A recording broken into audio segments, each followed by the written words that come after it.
അതെ, ഇന്ന് നമുക്ക് വറുത്തരച്ച സദ്യ സ്പെഷ്യൽ സാമ്പാർ ഉണ്ടാക്കിയാലോ?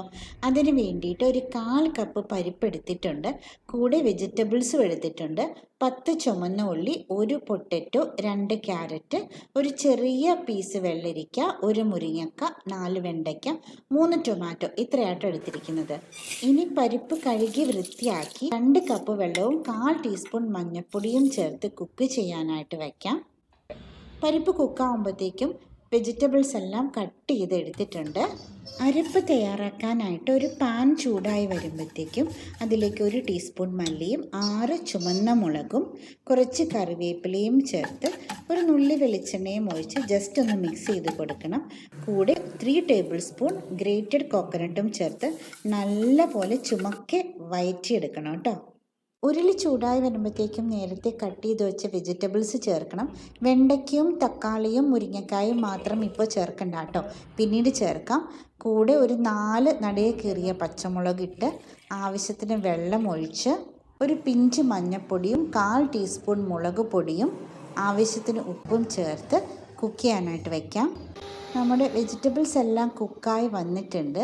ഇനി അതിലേക്ക് നമുക്ക് 4 അരിഞ്ഞു വെച്ച തക്കാളിയും നടുവേ കീറിയ മുരിങ്ങക്കായും ചേർത്ത് അടച്ചു വെച്ച് വേവിക്കാം. ഞാൻ എപ്പോഴും ബ്രാഹ്മിൻസിൻ്റെ സാമ്പാർ പൊടിയാണ് കേട്ടോ ഉപയോഗിക്കാറ്. പെയ്ഡ് പ്രൊമോഷനൊന്നും അല്ല, ഞാൻ എപ്പോഴും ഇത് തന്നെയാണ് ഉപയോഗിക്കാറുള്ളത്. നേരത്തെ അരച്ച് വെച്ച തേങ്ങാക്കൂട്ടിലേക്ക് 2 ടീസ്പൂൺ ബ്രാഹ്മിൻസിൻ്റെ സാമ്പാർ പൗഡർ ചേർത്ത് കട്ട കെട്ടാതെ ഇളക്കിയെടുക്കണം കേട്ടോ. ഏത് സാമ്പാർ പൊടി വേണമെങ്കിലും യൂസ് ചെയ്യാം കേട്ടോ. വെജിറ്റബിൾസ് എല്ലാം കുക്കായി വന്നിട്ടുണ്ട്. ഇനി നാരങ്ങ വലുപ്പത്തിലെടുത്ത പുളിയുടെ വെള്ളം ചേർക്കാം. കൂടെ നേരത്തെ കുക്ക് ചെയ്ത് വെച്ച പരിപ്പും കൂടി ചേർക്കണം. പരിപ്പ് ഞാൻ ജസ്റ്റ് ഒന്ന് അരച്ചെടുത്തിട്ടുണ്ട് കേട്ടോ. എന്ന് വെച്ചാൽ പരിപ്പ് ഇങ്ങനെ പൊങ്ങിക്കിടക്കുന്നത് ഇഷ്ടമില്ലാത്തതുകൊണ്ടാണ്, അരക്കണമെന്ന് നിർബന്ധമൊന്നുമില്ല കേട്ടോ. നമുക്ക് നല്ലപോലെ മിക്സ് ചെയ്ത് കൊടുക്കാം. ഇനി തിളച്ച് വരുമ്പോഴത്തേക്കും വെണ്ടയ്ക്കയും തേങ്ങാക്കൂട്ടും ചേർക്കണം. എന്നിട്ട് നല്ലപോലെ മിക്സ് ചെയ്ത് കൊടുത്ത് നല്ലപോലെ അത് തിളച്ച് വരണം. തിളച്ച് വരുമ്പോഴത്തേക്കും ഒരു നുള്ള് കായപ്പൊടി ചേർത്ത് കൊടുക്കുക കേട്ടോ. സാമ്പാർ പൊടിയിൽ കായം ഉണ്ട്, എന്നാലും കുറച്ചുകൂടി ഒരു ടേസ്റ്റിന് ഒരു നുള്ളി കായം ചേർത്ത് കൊടുത്തന്നേ ഉള്ളൂ.